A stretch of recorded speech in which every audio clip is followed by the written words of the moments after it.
E a gente entrou na transição assim, eu como coordenador da equipe de Previdência e ele como secretário executivo, quer dizer, o cara abaixo do ministro-chefe que fez tudo. E aí eu fui fazendo O que se faz uma transição? Você vê tudo que...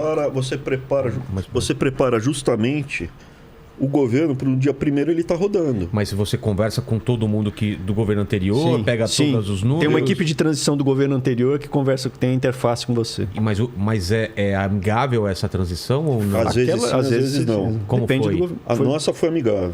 Foi? Muito amigável. A anterior não foi. Ah, é? O pessoal que contou... Estamos falando de técnico, não estamos falando de político. Claro, técnico. A Bram vai entrar... A gente era técnico. É um cara passando de um técnico para outro. A gente nunca pensou em ser pessoa pública, cara. Porque com esse nome, imagina, cara, vai entrar, parece estação de rádio, cara. Tem mais consoante, né? BYZ 500 MHz, cara. Pô, parece... Vai entrar. Tem mais consoante que vogal, pô. Não é? Então, nosso nome completo, a gente é vira-lata, né? Bragança de Vasconcelos Weintraub. Mas a gente nunca pensou nisso, até pelo esse jeito, meio bateu, levou, né? Direto, assim. Só que a gente era técnica, a gente conversava com os técnicos. Mas você falou que da Dilma para Os técnicos contaram que o pessoal, terra arrasada. Quando eles chegaram não tinha computador. Você falando do Temer para da Dilma para o Temer. Foi briga, né? Atrito, né? Atrito. E vamos deixar o pior possível. Quando a gente chegou... Imagina, cara, os caras... eles não estão sacaneando com o cara que está sacaneando com o país, né? Porque... Mas não é assim que se interpreta, né? Não é assim, é política, é tudo, essa questão política ela é muito carregada. Por isso que a gente não é o estilo. O político, você conversou com os políticos aqui. O cara ele fala de um jeito em prol do Brasil, ele fala de um jeito já armado. Não é a gente. E quando a gente chegou lá, era para ficar técnico, era para seguir técnico. E inicialmente a gente chega e ainda te oferece as coisas. Você não quer um jatinho? Isso é importante falar. Você não quer um jatinho? Porque as pessoas não têm essa dimensão. Como é que funciona? É a corte. E tem os cortesãos. É Versalhes, bicho. É mesmo? Versalhes. Quem está no poder há várias e várias gerações. Passa de pai para filho, pai para filho. Tem general que o pai era general, que o avô era general, que o bisavô era general, que estava no golpe da República. Nossa! Por isso que quando eu falo lá que o Deodoro deu um golpe e traiu do Pedro II, os caras ficaram transtornados. O bisavô do Fernando Henrique falou, vamos fuzilar o Dom Pedro II. Vamos fuzilar a família real. O pai dele era general, o avô dele era... Então você tem lá cara que trabalha, que está na justiça, que está no exército, que está no governo há gerações. Ou está há 20 anos, é um cara que já conhece. Ele chega e ele já tenta achar... já sabe o caminho. Veja, qualquer vendedor que trabalhou com vendas, ele olha para o cliente dele e começa a analisar. Então, Vilela, não conheço o Vilela. Estou vendo o seu relógio, estou vendo a aliança, é casado, tem uma tatuagem. Te perguntei Acabei de fazer uma aqui, ó. Olha te aqui, perguntei. Tá até vermelhinho. Tá vermelho ainda aqui. Te perguntei um detalhe a respeito do pessoal seu que você me respondeu. Então, eu fui juntando. Antes de começar o bate-papo, não vou contar porque é pessoal. Não, pode falar o que era. Não lembro. Do pessoal. A pintura do cabelo. O pessoal diz que eu pinto o cabelo, mas é mentira. Às vezes eu acordo com o cabelo pintado, mas foi minha mulher que pinta. Rolha queimada. Exatamente. Você vai fazendo uma leitura da sua contraparte para ver, identificar o que o cara quer. Claro. Eles fazem isso de saída, eles vão te testar. São duas frentes. Para ver se o cara aceita o suborno, ver se o cara aceita... Não é suborno. Era até... É legal. Era até dentro da lei. Ah, é? Era, mas aí, se você faz, você fica vinculado.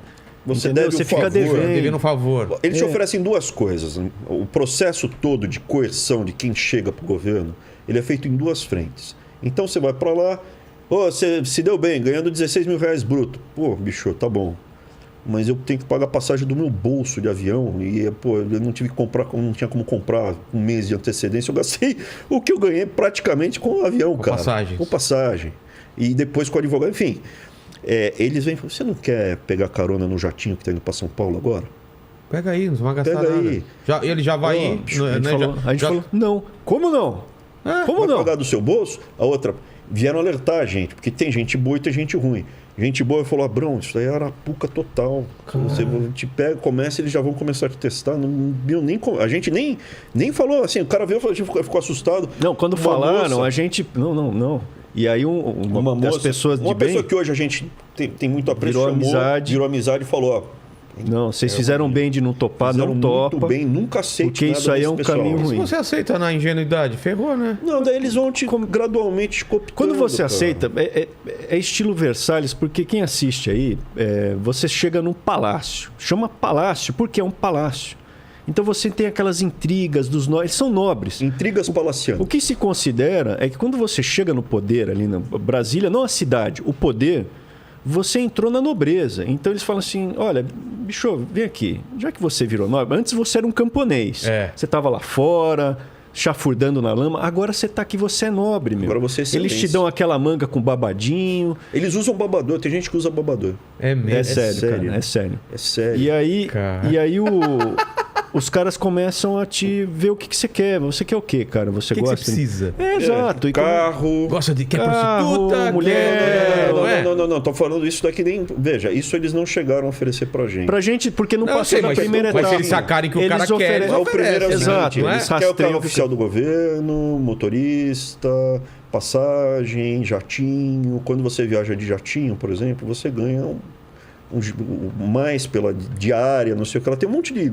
Como assim ganha mais pela diária? Quando você viaja, então você vai fazer um evento em tal lugar. Sei. Você é funcionário da presidência. Sei. Você ganha uma diária. Você ganha uma grana. Sim. Uma diária... Isso. E se for internacional, você ganha 1.000 e tanto por dia. É? Cada dia que você fica. Entendi. Mas você não paga o seu hotel. O governo paga. Às vezes paga. Eu acho que às vezes paga. Tem casos que você paga o seu hotel. E aí os caras... Na teoria, esse dinheiro seria para você pagar Na teoria seria um dinheiro para você comer e tal. Isso. Mas você, normalmente, você viaja e, tem almoço de evento. Tal. Você não vai gastar com isso. Então você ganha uma grana. Ganha uma grana assim. Daí o que acontece? A gente chegou lá, não era para ganhar dinheiro. Graças a Deus, tu foi advogado de grandes empresas, eu tive sucesso profissional, a gente entrou nessa realmente. A gente não é contra ganhar dinheiro, mas não era momento nem local. Ideológico. Né? Eu gosto de ganhar dinheiro, gosto, mas não aí, cara. Não assim. Com esqueminhas, né? Daí, não, veja, a parte do conselho. O conselho é legítimo. Conselho de empresas estatais. Vem oferecer para você. A gente não quer. Não, obrigado. Eu quero que... Você faz lá uma reunião de um conselho. Você tem um conselho da empresa. Tá. E aí o governo indica pessoas para os conselhos. Tem conselho que você ganha 40 pau, 50 pau, para fazer uma reunião por mês, ou uma reunião a cada 2 meses. Não sabia. Entendeu? Você vê? Então tem um monte de coisa que você te oferece. Isso daí está dentro da lei. Isso sempre aconteceu. Assim como o monopólio... Quem conseguiu os monopólios através do BNDES, empréstimos financiados com o nosso dinheiro, subsidiados no BNDES, para comprar outra empresa,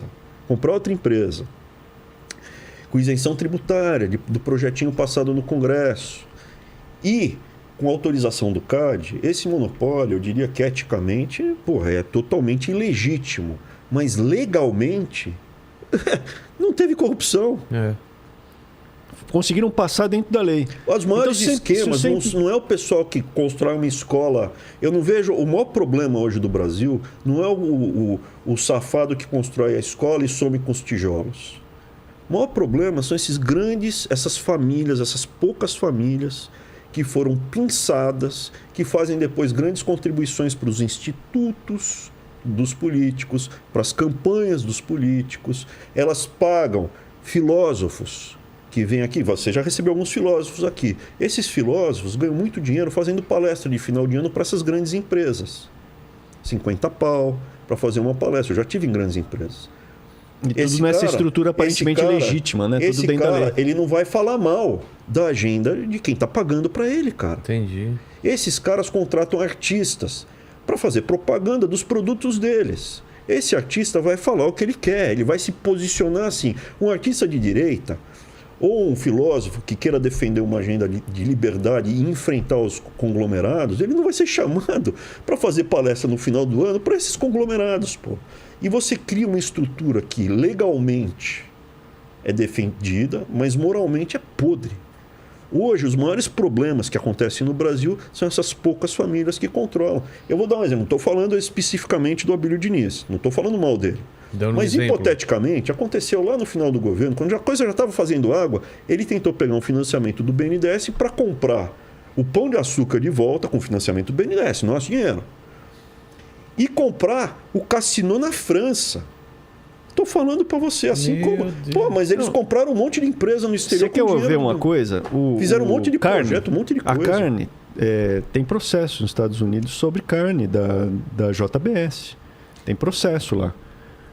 A compra de empresas de carne fora do Brasil com dinheiro... Com dinheiro de subsidiado. E aí você vê o efeito, para quem está assistindo, né, de monopólio. Então você tem monopólio de cerveja. A gente, quando era moleque, era cerveja para todo lado, era barato. De repente começa a ter cerveja artesanal competitiva. Todo mundo aqui... Não, cerveja normal. Se você quiser abrir uma cervejaria tipo a Serpa, você não consegue, você está lascado. Então o monopolista ele reduz a oferta e com isso o preço fica mais alto. A cerveja no Brasil é muito mais alta do que seria se tivesse 15 cervejeiras.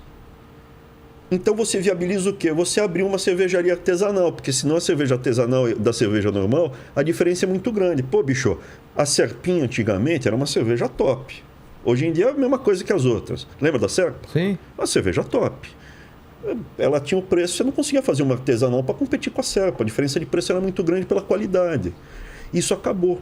Por quê? Porque a cerveja feita em massa, que eu acho que é muito ruim a cerveja hoje no Brasil, é muito cara. O que viabiliza com um pouco mais de dinheiro você comprar uma cerveja artesanal. Daí, quando começa essa cervejaria artesanal ficar maiorzinha, o que é que eles fazem? Compram. Vão lá e compram. É isso. Onde você tem o livre mercado? O livre mercado hoje, você tem poucas áreas hoje. Tem na padaria. Você andando qualquer bairro, numa grande cidade, 4 quadras, tem uma padaria. E o padeiro não está fazendo pão porque ele gosta de você ou para justiça social, para dar emprego para o funcionário dele. Ele está tendo para ter lucro. Acorda de manhãzinha, limpa as máquinas, trabalha, corre, né? Faz tudo. E o pão sai, uma fornada de 15 em 15 minutos, um pãozinho barato, crocante. É um milagre isso, do livre mercado. Às 4 da manhã o cara acorda. O dia que a gente tiver o campeão nacional do pão, vai se chamar Pão Brás. O pão vai ser caro, mofado. Vai faltar em um lugar, vai sobrar em outro. Exato. Mas o cara vai ser bilhardário com dinheiro do BNDES. Então foi isso que aconteceu no Brasil. Em vários setores. O outro carinha lá, o que quebrou lá, né? Também que foi um dos mais ricos do mundo e depois quebrou. O Eike Batista. Eike Batista também, né? Então, onde você olha tem isso. Se olhar a carne, eles estavam fazendo você tem na comida, no chocolate, você pega a lasanha. Uma empresa, tem 2 empresas de lasanha, lasanha congelada. Mas é a mesma empresa, cara. Só a marca onde você olhar, pizza congelada, é tudo a mesma empresa. Onde você olhar teve isso. Então, assim, gradualmente a classe média foi sendo massacrada. Por que a classe média é massacrada? Porque o pequeno empresário, o pequeno comerciante, no passado não era tão difícil você ter um pequeno comércio, uma pequena empresa, uma pequena manufatura. A vida foi ficando mais difícil para a classe média. Cada vez está mais difícil para a classe média. E cada vez vai ficar mais difícil para a classe média. Vai ter o pobre e vai ter o rico. Porque a classe média é a base da massa que luta pela liberdade. Isso quem fala não sou eu. Aristóteles, há 2.500 anos atrás, ele analisou, eu acho que eram 300 cidades gregas que tinham, né, aquela região do Mediterrâneo, né, do Egeu e tudo, as constituições, como eram os sistemas de governo.